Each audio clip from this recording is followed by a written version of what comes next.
So I think sometimes mindfulness has this misnomer and this idea that like it's to create calm and equanimity and like be more joyful in life. And I think that can certainly happen as a result of practicing mindfulness. But I think what a lot of people don't recognize is it's not about like cultivating or curating a certain like happy experience. It's just about learning to notice and be with what you find in a compassionate way. Welcome to the Unconditionally Worthy Podcast.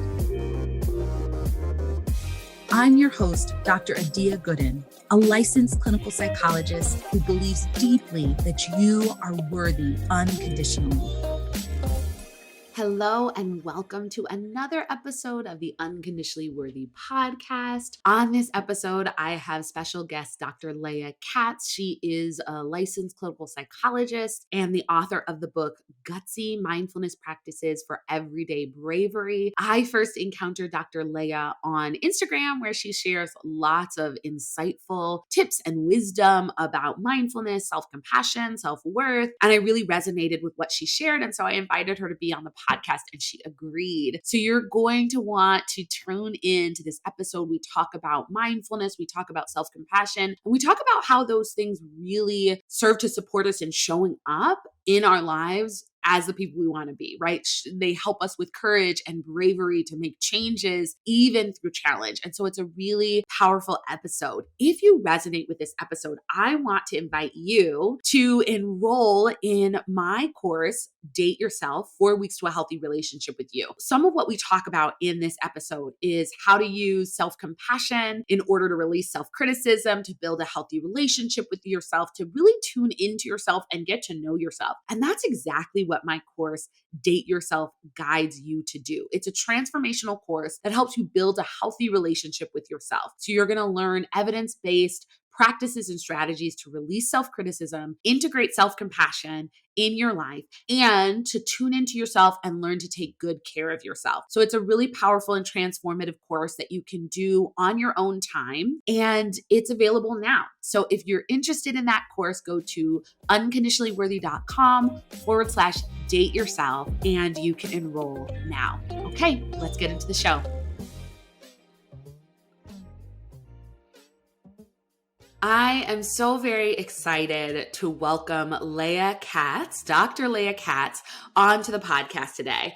Leah is a clinical psychologist practicing in Portland, Oregon, originally from New York. She completed her doctoral training at Furkhoff Graduate School of Psychology. While living in New York, Dr. Katz worked at a community clinic where she led several groups, treated individuals and couples in therapy, and taught at Stern College for Women. She currently has her own practice, Katz Counseling, where she specializes in treating teenagers and women with a focus on treating anxiety and depression, amongst other things. She utilizes a hybrid of cognitive behavioral, ACT, and mindfulness techniques in her therapy work. She has an extensive mindfulness background and incorporates these concepts into the therapeutic work she does. Dr. Katz is passionate about girls' and women's mental health and helping women navigate challenges to live deeply connected and fulfilled lives. She writes for psychologytoday.com and is the author of Gutsy, Mindfulness Practices for Everyday Bravery. Dr. Katz speaks around the country about women's mental health. You can find her on Instagram at dr.leahkatz, Twitter, Dr. Leah Katz, and her website, drleahkatz.com, where she shares mental health related tips and strategies. And I found Dr. Leah on Instagram because her post started showing up in my feed. She has such a wide following. And so people were sharing it. And I was just finding what she was sharing so insightful. And for me, it felt really connected to self-worth and what I talk about on this podcast related to self-worth journey. And so I reached out to her and she's graciously agreed to be on the podcast. So welcome, Dr. Leah. I am so glad to have you. Oh, thank you. Thank you for that introduction and thank you for reaching out. I'm so glad to be here. Yeah. So I would love to start our conversation where I start all of my conversations with guests, and people have sort of commented, I like to dive in the deep end. You're also a therapist, so I'm guessing you have similar tendencies. But my first question is, if you could just share a little bit about your own self-worth journey. Yeah, I know that is diving into the deep end, but it's such a good question. I feel like we all have our own stories. And so it's a good place to start, just like knowing that we all have our stories.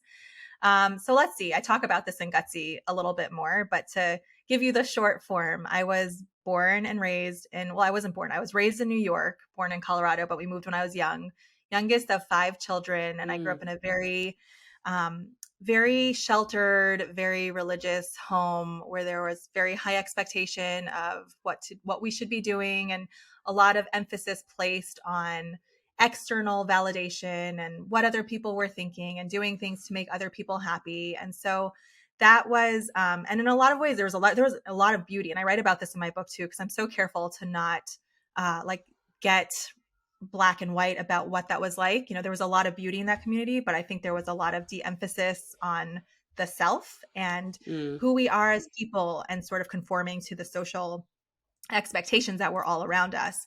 And so I think it was a combination probably of my placement in my family, being the youngest child in a pretty large family with a lot of rules and structure to the way that I was supposed to be living, that created my idea of who I was. So I talk about this more in Gutsy, but I developed this idea that I was supposed to do the things that I was doing to make everyone happy. And that worked because there's a lot of positive feedback that we get from the people around us when we conform and when we do what people want us to do and expect us to do. But I didn't spend a lot of time really paying attention to who I was beyond that and within that, so how that was, how I was really feeling in that world and living that life. And I write about this too, that there was little strains of discontent all along, but I was young and I had this big family and big cultural environment. I didn't really start exploring my discontent with how I was living and how I felt about myself until probably my early 20s, like when I started to have exposure to more things beyond what I was raised with in the environment that I grew up with. So when I went to college and graduate school, I had all of a sudden like exposure to a lot of other people.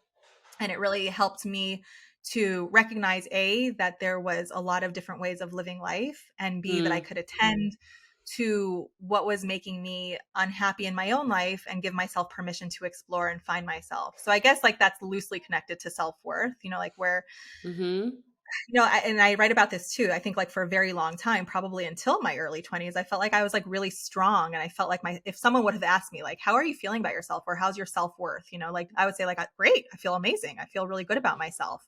And I think it's only when I got a little bit older that I started chipping away at that and recognizing that it was not black and white. So it's not like I felt terrible about myself, but a lot of my self-worth and a lot of my identity came from this external system that wasn't really working for me. And so a lot of my growth in my 20s and my 30s was chipping away at that and really affirming my identity, what made me happy, and like that unconditional regard for myself, that I was worthy no matter what other people thought about me. Yeah. I mean, I certainly can relate to that. And I think a lot of the listeners can too, right?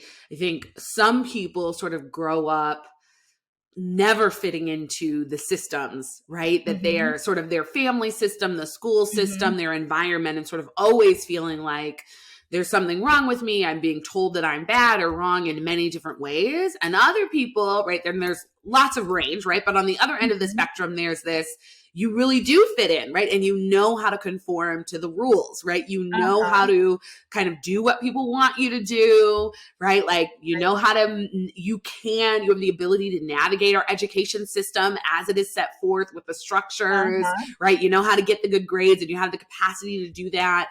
And so I was similar, right? Like I was like, okay, like this is how you follow the rules and do the right thing and get affirmed for that. Great.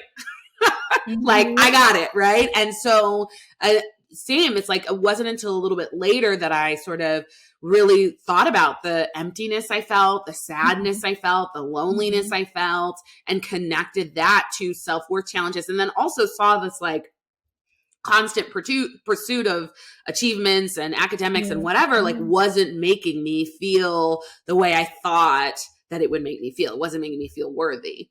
Exactly. And it's so interesting because, I mean, it sounds like our stories overlap a lot in that, that self-worth journey, but it's so interesting how until we get to the point where we really start unpacking our own self-worth, it really does feel like those accomplishments and making people around us happy is like, that is our self-worth. And I think that it's just sort of like this breakthrough moment when we're like, oh, wait, that's actually not real self-worth. That feels nice. And like, there's something validating about it, but that's not worth, and I Mm-hmm. could step beyond that. Like I can really deepen my regard for myself and honor myself more.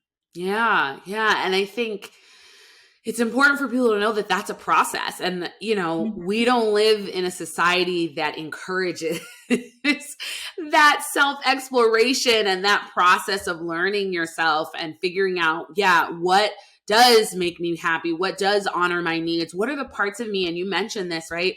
That Mm-hmm. that fit into my family system or culture or expectations that I still want to continue. And what are the Mm-hmm. parts of me that were I had to hide in that and I want to reclaim or I want to tap into? And that exploration process is oftentimes slow and gradual and requires a lot of courage. And I wonder if you might say it requires a lot of guts. Yeah. And so I think it's important for people to have sort of models and guides as they kind of Mhm. navigate all of it. Yeah, yeah, and I couldn't agree with you more. I think it is a lot easier for most of us, at least in the short term, to not rock the boat. So like it's working well enough. Like it's okay. And that was my experience. Like I was okay. Like it was working fine. And it took a lot of, for me, like my own courage and bravery to acknowledge the areas of pain and the ways that I was neglecting myself, and then make scary choices and really rock the boat in ways that I never had. And I feel so fortunate that so I talk about this in the book too. Like the way that happened for me and the way that like I created that openness is I went by some fluke. It was like really a fluke. And I'm still like, wow, I have no idea. Like the universe really wanted me to do this. And I'm so grateful. I went on this 7-day mindfulness retreat, like a Mm. away retreat.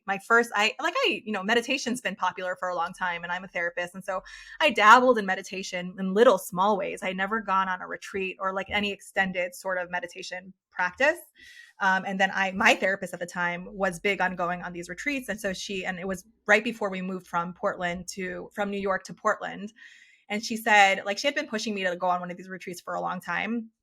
And there was a retreat coming up and it was like the timing worked out. I was in between jobs and it was right before we were moving. And was encouraging me to do this. And I went on this 7-day. It was like a very intense experience. Mm-hmm. And But is it it was like was it a silent meditation? parts of it Mm-hmm. were, yeah. Like in the middle, there was a couple of days of silence, which by the way, it's just so interesting. Silence on meditation retreats, it doesn't mean you just don't talk. It also means you don't make eye contact with other people. You don't look at your phone. You don't read. Like you're really supposed to limit Mm. distraction and be with yourself in this very quiet, um, solitude. And Mm-hmm. so, yeah, there was a little bit of that. And it was the first time that I had ever really been with myself in that kind of way, like gone away from, I had a young child at the time, married, and went away from so it was the first time I ever went away, but like the first time I ever meditated like that. And Mm. that was really what created all this openness to start paying attention to the areas of discontent and the fact that while I had felt like I was like happy and I had like pretty solid self-worth, there was a lot of pieces to me that were not complete and that I really should. And I felt like I really wanted to pay attention to live a better life. Mm. Mm. Oh, that sounds really powerful. And is that sort of what prompted you to write your book or kind of started you on this exploration Yeah. journey and then that led to your book? Will you talk a little bit more about that? Yeah. So, I mean, I think it led to all of it. And like, that's what I was saying before. Like, I really wonder where I'd be today if I hadn't had that first experience, because that first Mm. experience was really the experience that opened the door to everything else in my life that followed in terms of like my own building my self identity and exploring who I was and making brave changes and stepping away from the culture that I was talking about earlier, like this very religious. I went to that retreat coming from like this very religious, still practicing environment. And on that retreat, like started to realize like there were things that like that were really making me sad about what I was doing that were really not in line with the adult me, how I wanted to be Mm. living my life. So I remember on that retreat, for the very first time, I wore pants in public because that was one of like, I grew up, women were not allowed to wear pants. Mm. And so I would wear like yoga pants with a skirt over it. And I gave myself permission on that retreat to like go out in my yoga pants in public for the very first. And I have that like memory, like embedded in my mind of like catching myself in a Mm. mirror and like the gift shop on the retreat center and like just being like, wow, like I can do this. Like I can make Mhm. hard, scary choices and like sink further into myself and reap the rewards of that, and also take the risk of that, because there was a risk of how Mm-hmm. other people would react. I don't remember where I was going with that. Was there a Yeah, I question? think I was asking like how it sort of evolved, like how it led you Oh, on your yeah. path and then evolved into writing the book. Yeah. And so that was really it. Like that was the beginning of it Mm-hmm. all. And that I came home from that retreat. Also, like I have these memories of coming home after being away for 7 days and just feeling like a different person, like feeling like I had just let down like this big weight. So I was lighter. I felt more joyful and happier. I was still the same person stepping back into the same life, but recognizing that change was possible for me and I could honor myself more, you know, in terms of Mm. like what I was going to do in terms of my religious practice, what I was no longer going to do, what giving myself permission to like really identify like what I believed versus, you know, like what I didn't really believe and what I didn't really want to do. And so that was, I came home very much changed in my mindset. It took a long time for me to make changes practically, because there's a lot of fear in that and stepping away from expectations and the culture and the community and the family in terms of what they expected of me. But that's definitely like the beginning of it all. And that is where Gutsy was born, because I felt like I had this huge, powerful experience and I'm so grateful for it. And it's Mm-hmm. changed my life so dramatically and enriched my life so dramatically. Like I wanted to be able to offer some of that to other people. Mm-hmm. Yeah.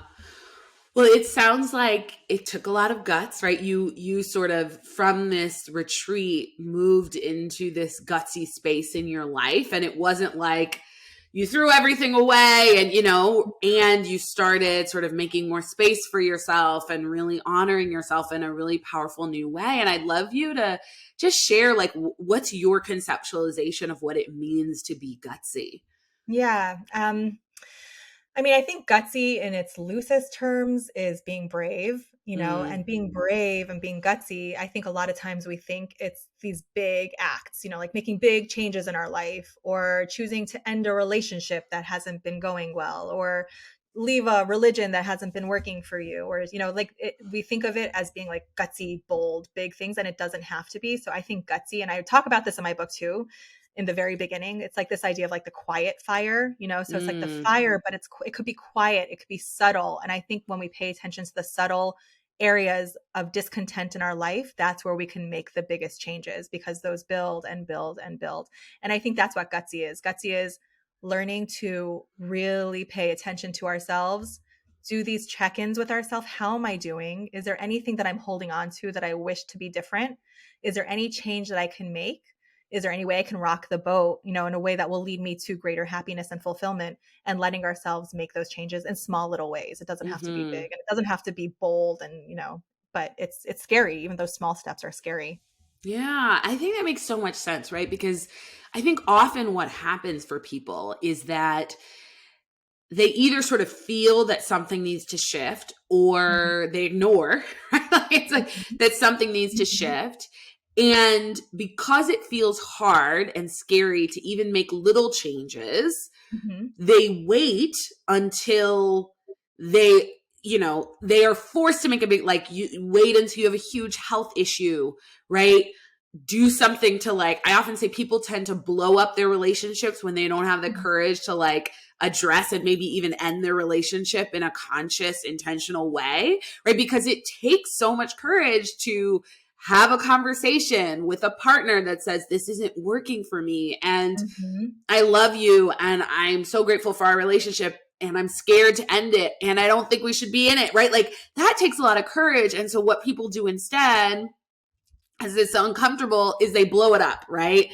They have Mhm. an affair, they like start a fight, right? Like you do all of these things, right? And so I love that you're talking about these small moments of Mhm. being gutsy or practicing gutsiness, because it's in those small moments that we can really make radical changes in our lives, Mhm. right?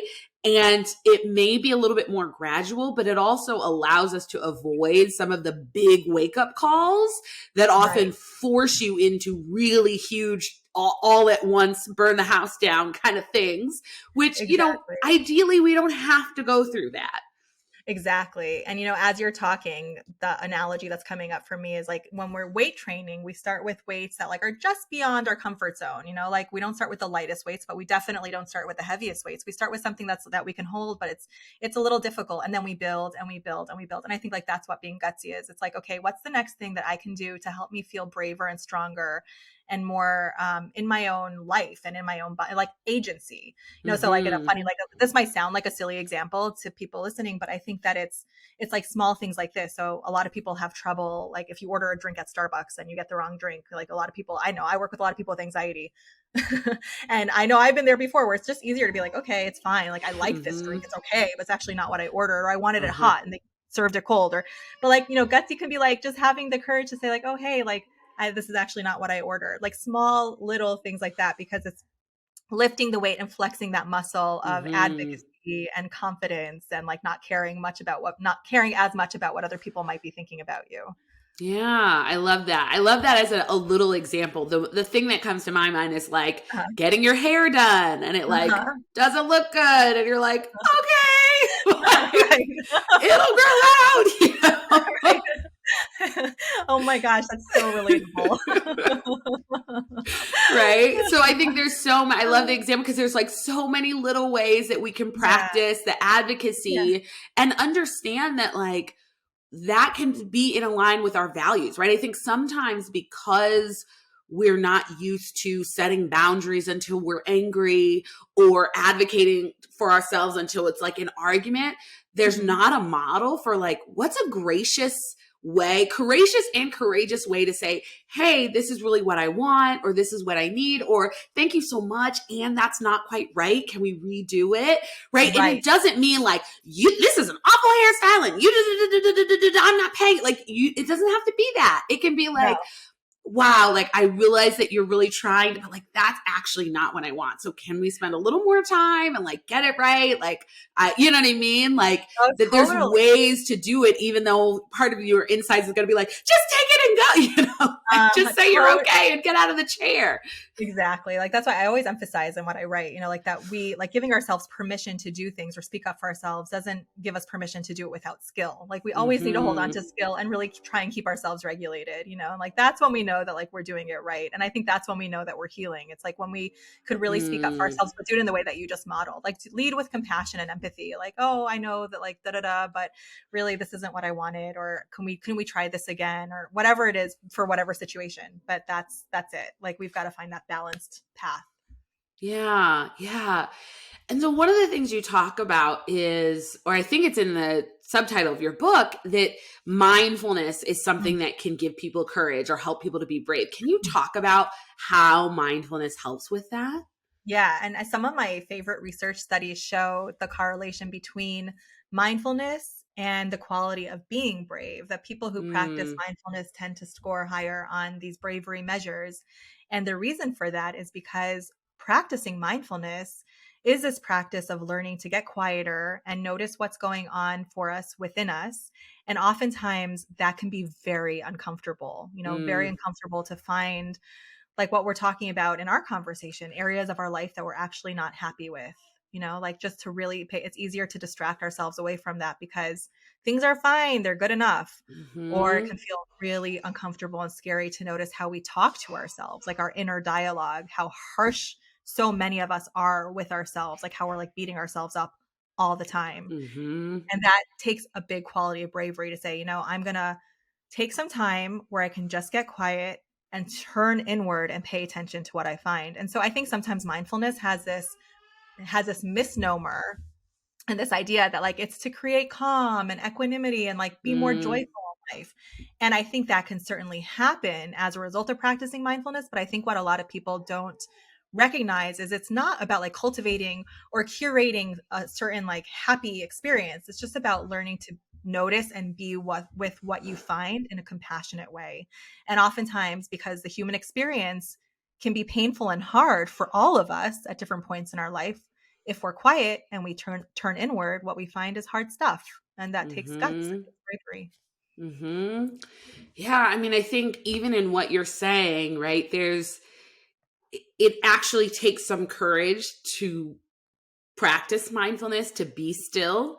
And then it's reinforcing. It's almost like, the courage to face our inner world, right? And we live in a world where distractions abound, and the ability to avoid, right, like is easier than probably it has ever been in the history of humans, right? Like social media, online shopping, and it could be podcasts, TV show, right? Like there are so many ways to avoid our experience. And mindfulness says, okay, I'm going to stop avoiding.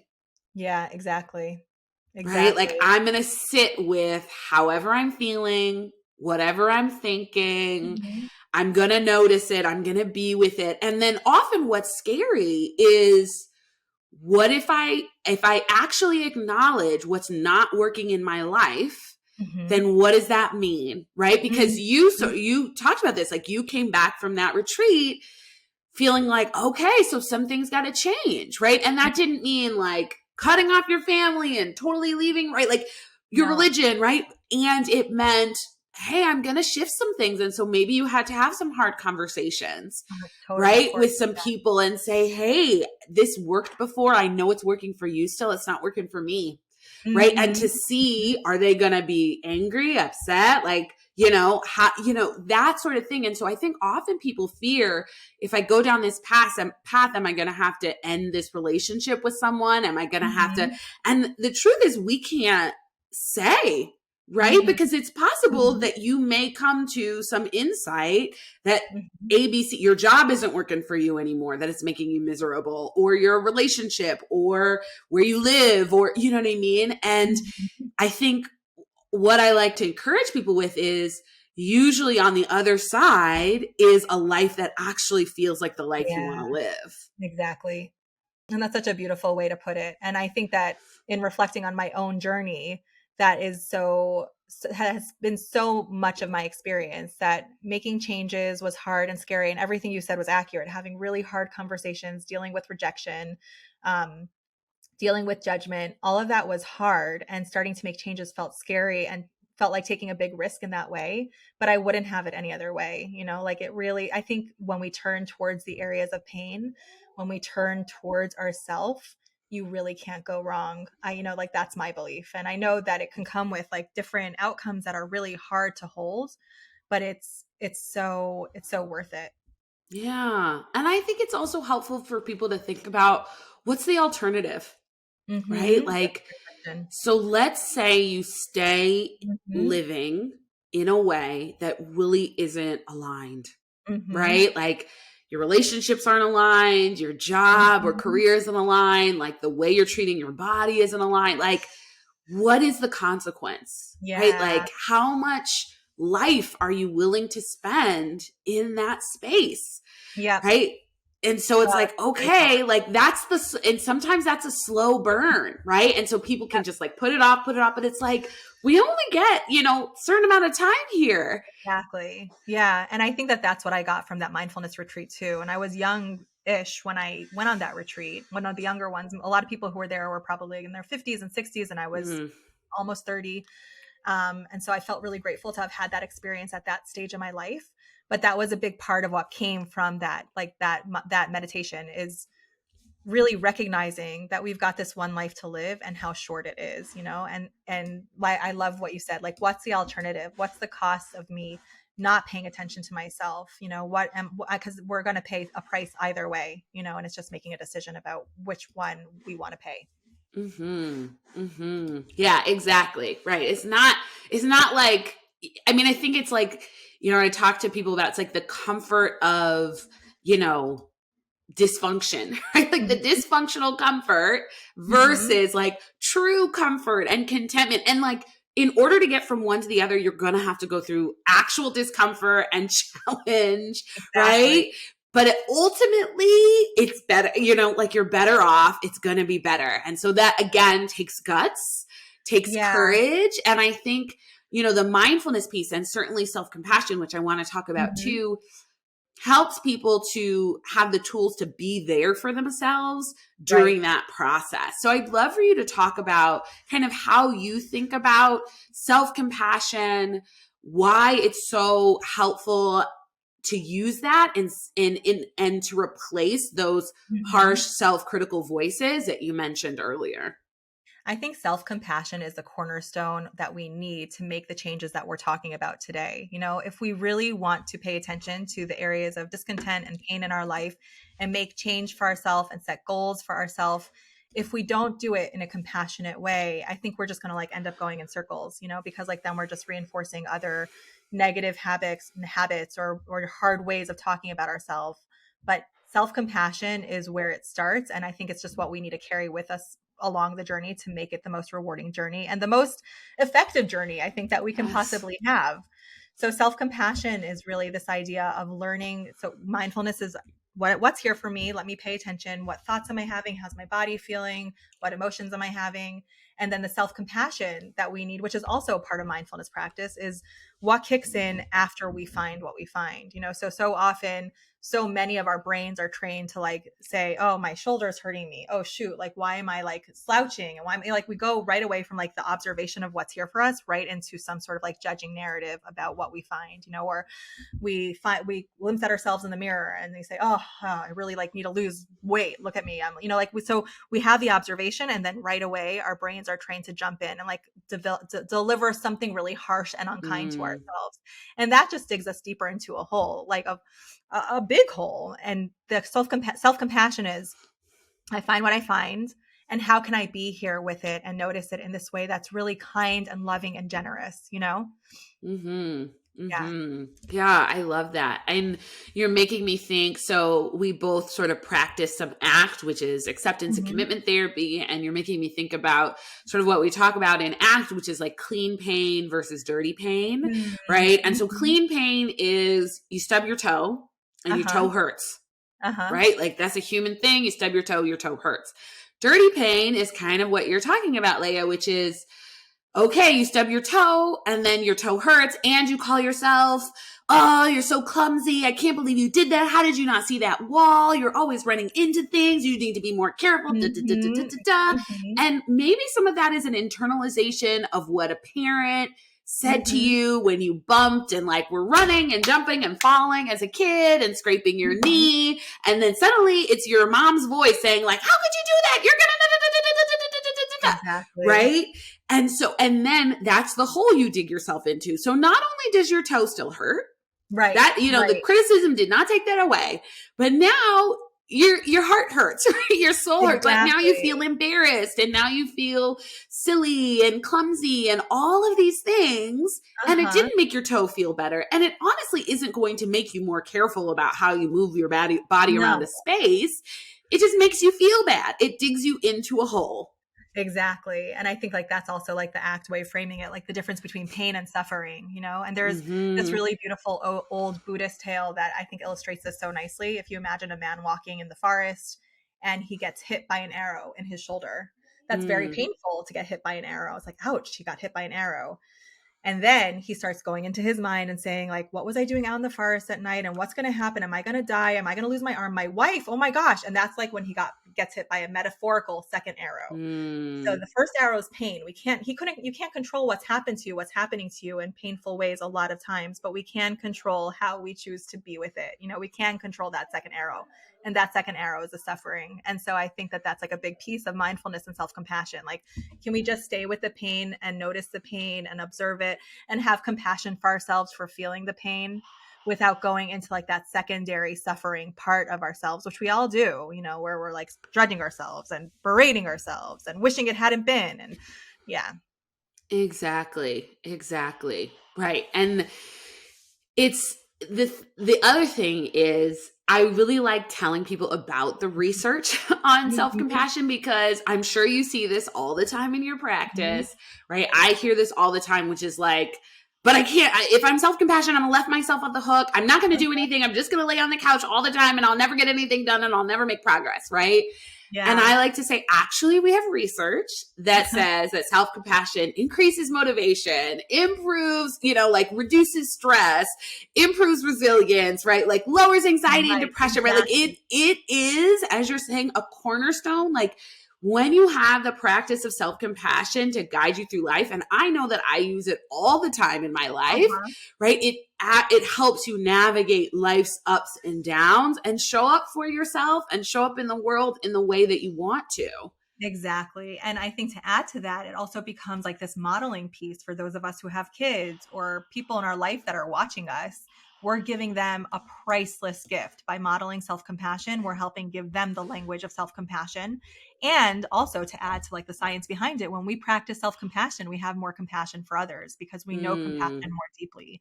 And so there, it's just right. You can't go wrong with self-compassion. Can't go wrong. I love that. And I love that you're also talking about modeling, because I think there's more and more parents who are like our generation Mhm. who are like, okay, we want to do this thing differently, right? Yeah. Like, we're hearing about conscious parenting, about gentle parenting, about all of these approaches. And I think it's so important for people who are on this journey to keep in mind that you also need to offer this same consciousness, right? Which involves mindfulness, Uh-huh. gentleness, which involves compassion to yourself. And that the biggest impact you're going to have in terms of modeling how your child should treat themselves, feel about themselves, talk to themselves, is how you do all of those things to Exactly. yourself. Exactly. I mean, and talking about science, because science is so powerful because it gives us data for people who are more skeptical. That's, science says that's how we raise our, good kids is by modeling the values that we want them to have. And this is an important value, like the value of self-compassion, but it extends beyond self-compassion too. Our kids are watching us and that's how they learn the most. Yeah. Yeah. Yeah. Yeah.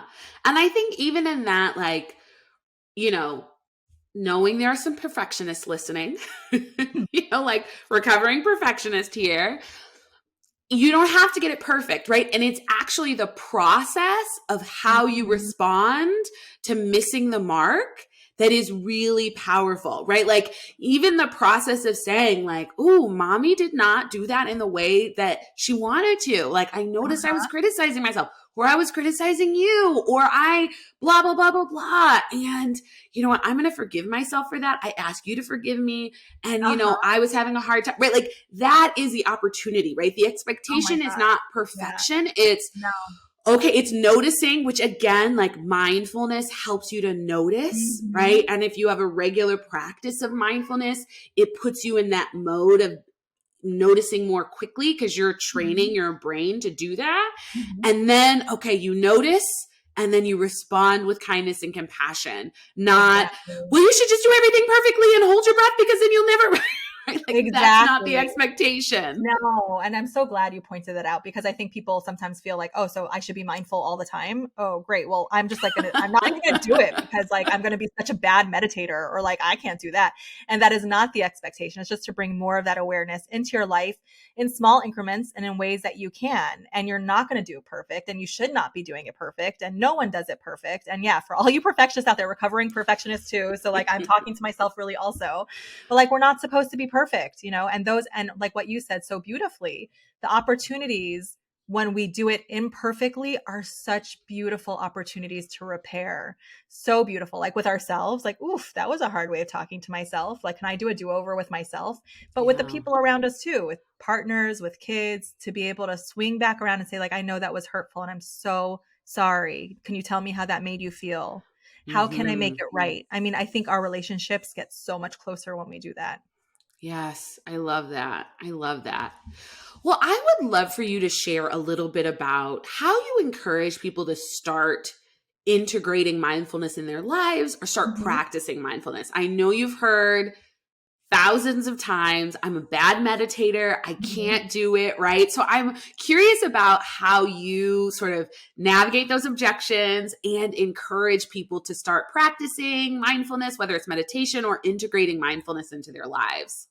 I think the best way to start integrating it is to start really small. So choose one activity and just bring an awareness of your senses to that activity, so it can be like right after you listen to this, or it could be even like at this moment, like pay attention to what sounds you hear, like what sounds do I hear in this moment? And I think a cool thing about starting to practice this is then you notice, okay, I hear the sounds and then I have an interpretation of those sounds right away. Or I'm noticing my body, and then I have an interpretation of what I'm finding in my body right away. It's that automatic interpretation that our brain does. And the awareness is with both of that. It's with the experience of the sensory input that we're getting, and then our brain's automatic function to interpret what we find. And we bring mindfulness to both of that. And I think that secondary piece of like, oh, okay, so I just heard this noise, and then my brain automatically said like, oh, like, why are the neighbors so loud? Like we really get an awareness about the patterns of our thinking from that secondary step. But the way to just bring it into your life is through just like choose something small, go on, a small little walk. And like for 1 minute of that walk, just pay attention to like the sun on your face or the breeze or something. And that's a great way to bring a little bit more mindfulness into your life. And I also think it's important to like go over a little bit of the misnomers around mindfulness to help people like want to bring this into their life more, because I think we can get caught up in like the ideas that we think it is, and that can just be a deterrent. Like I can't do that. Like a lot of times people feel like, well, I can't sit still and I can't be still, and oh, it's not for me. So you can do it moving. You can do it with, I mean, if you like movement, do it like while you're stretching, do it while you're like, like a mindful run, for like a minute of the run. You don't have to be still. And another big one that I hear from a lot of people, which I think could be a deterrent, is mindfulness means I need to get like super concentrated and focused on this one thing for the entire time that I'm practicing. And that is how I know I'm being a good meditator. Good. I'm doing it right. I'm doing it right. Because like I've got to just focus. And gosh, like that's like, woo, that's like really scary because we can't do that. Our brains don't work that way. But and actually, again, science, so cool. The function of mindfulness that helps our brains is not the focus on that thing that we're trying to focus on. Like let's say I'm paying attention to sounds. It's not like by keeping my attention on the sound, it's noticing when my mind wanders and then I bring it back. And it wanders and then I bring it back. And that's actually where our brain grows. It's like the noticing of when my mind is wandering from what I'm wanting to pay attention to. And then I notice where it's gone and I gently bring it back. And so like, I think that that's something important. Like it's okay for your mind to wander. Of course it's going to wander. Yes. Thank you for saying that. I love that. I mean, when I first started meditating, when I learned about meditation and mindfulness, it was because I was in graduate school and I was on an externship, a training, and like that was part of it. I was like, I can't do this. And like I had all that. And because it was like a part of my training, like I didn't really have a choice. And I'm grateful for that because it meant that I had to persist. And then by the end of grad school, I was like leading mindfulness groups, you know what I mean? And so I also encourage people to like persist, right? This and it's a really good experience of taking something out of the framework of achievement. Yeah. Right? Because so many of the people who we talk to who are like, I can't do it right and I'm not good at it. You're achievers. You're type A. You want to do it right. You want to do it well. You want to do it quick. And mindfulness is not meant to be about that. It is about the process of sitting and even if you only notice in the hundreds of times your mind wanders in 5 minutes, maybe you notice it once. Great. Right. And so it's like, it's a process. And so even being willing to practice it takes you out of a normal way of being, which is so much more about doing and achieving. And the more you do it, the easier it will get. And the more you'll sort of feel into it, feel like it's easier to sit for a little bit longer, right? Like notice all the criticisms and start being like, that doesn't sound so good, And so it will expand, right? And so just like being patient with the process and patient with yourself can be really helpful. So helpful. And that's such an important thing to keep in mind, right? Like it's supposed to be slow and it's supposed to be boring and like, that's okay. It's not supposed to, like, I tell this to people all the time too. It's not like I meditate once and I feel like amazing, And right. Sometimes it's like really hard and you don't really notice the benefit after, but sometimes you do. Sometimes you sit down and you're like, wow, that was really helpful. And then it's like the accumulation of the time that we spend in that space where we're quiet and we're paying attention that really builds up. Exactly. I love that. Well, I would love for you to share just maybe a little bit more about your book, Gutsy, what people like, what readers gain from reading your book, and then like where people can find it and where they can connect with you. Oh, yeah, sure. So the full title of the book is Gutsy: Mindfulness Practices for Everyday Bravery. And I think that's important because like the Gutsy doesn't really cover, it doesn't tell you much about what the book is about, but that second part really does.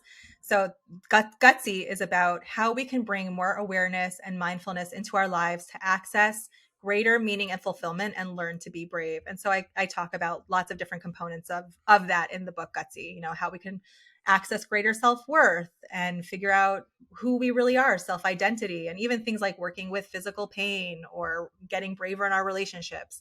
I talk about all of that in Gutsy.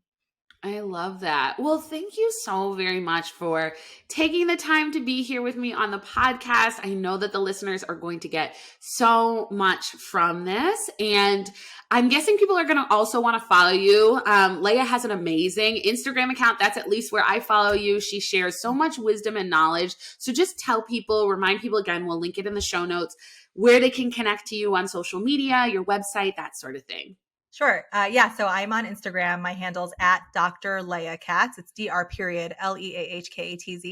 And I share mental health tidbits and mindfulness and self-worth and like all of that. Inner child healing is another thing that I talk about a lot on my Instagram account, and my website's drleahkatz.com. And you can find my book on Amazon or Barnes & Noble or Target. It's sold wherever books are sold. Love it. Thank you so much, Leah. I really appreciate you sharing your wisdom with me today. Thank you for having me. This was great. Awesome.